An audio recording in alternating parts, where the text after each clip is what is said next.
it's very important to just hear what Kenyans had to say or have to say in regards to this signing of this deal. And very quickly, we turn the crop to Kisumu County, where our very own Weekly for Ketch is there. Ketch, what are Kenyans saying? What is their reception in regards to this pact between Raila Odinga and William Ruto? Well, thank you so much, Doreen Arange, back in Nairobi. Like you said, Kenyans were waiting for this particular announcement with the belated breath. Like you said, the ODM leader has been holding consultations across the country, like he mentioned himself, that he started all this with Kisumu, going all the way to Kisii, and yesterday he was in Nairobi as well. And for now, we are going to join some of the political thought leaders right at the center of Kisumu, let's say the Kisumu city, starting with you, Bwana Obungu. Look into the camera. I'm so sure you've been following this very keenly, and you've heard everything that the two political parties representatives have spoken about. What is your reaction to this?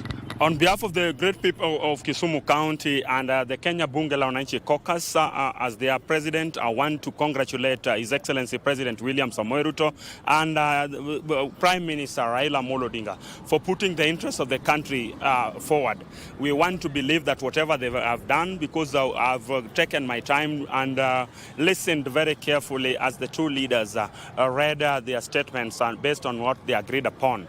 We, the people, we are very happy because they have addressed three key concerns. First is matters touching on social, economic and political welfare of this country. Therefore, on behalf of the people and the Bunge la Wananchi, we want to say that we want to give them that support so that they can proceed on with the interest of building this country together.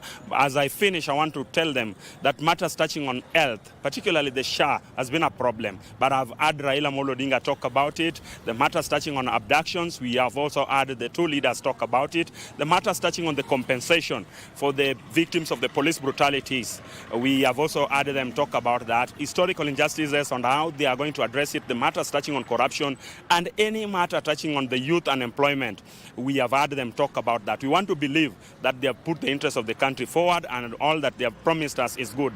Lastly, we want to say that this is the only opportunity that we want to benefit from.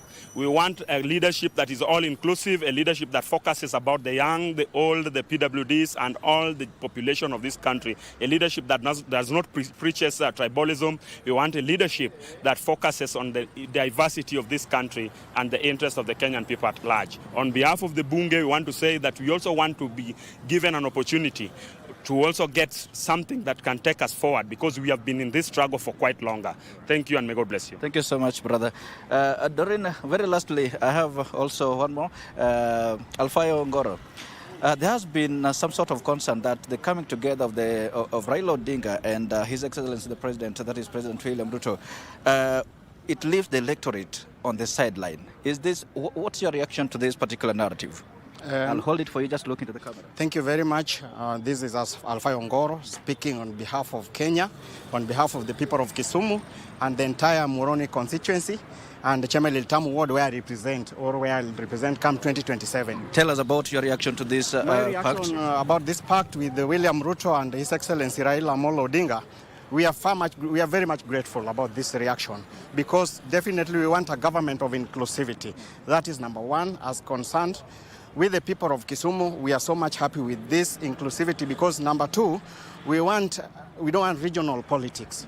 We want a broad-based government whereby all of us shall be included for the purpose of the benefit of this country. And thirdly to that, what we want to say that we want to support Raila Amolo Odinga, we want to support the president and the entire leadership of ODM and the entire leadership of the Order fraternity. Actually, we are very, very much happy with this coalition that is formed and that is signed by His Honorable Raila Amolo Odinga. And I want to say this in particular, that we shall never play tribal politics. And that is why we are saying, as much as you can see the Azimio coalition is not brought on board, I want to tell you that in this government we must have an opposition. Let them stand on the side of the opposition to make sure the government is checked, to make sure the government is put on toes, to deliberate on to the matters that is affecting the common mwananchi. Thank you very much. All right. And before I let you go, just one more question here. You find that in terms of checks and balances, oversight role, a section of Kenyans has been arguing that the coming together now, the oversight role is weakened. Do you hold the same? Not really. It's not all that we can be. That is the reason why we have the opposition. We have the Kalonzo Musyoka to countercheck the government. We have the likes of Martha Karua.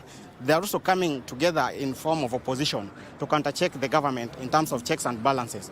I'm telling you that this is the opportunity that services will be rendered to the common man at the level of the grassroots level. Yes, Doreen, that is just some of the voices from Kisumu speaking to this pact that has just been signed between the ODM party and the ruling UDA party, that a pact that is expected actually to front a united front in terms of addressing the social, political and economic upheavals that are derailing the country in terms of development. Well, that is it from this end. Of course, this is not the end of it all at this point. I will continue engaging some of the residents from Kisumu and also sample just their views for bulletins in the evening. But unless you have a question, it is back to you, Doreen.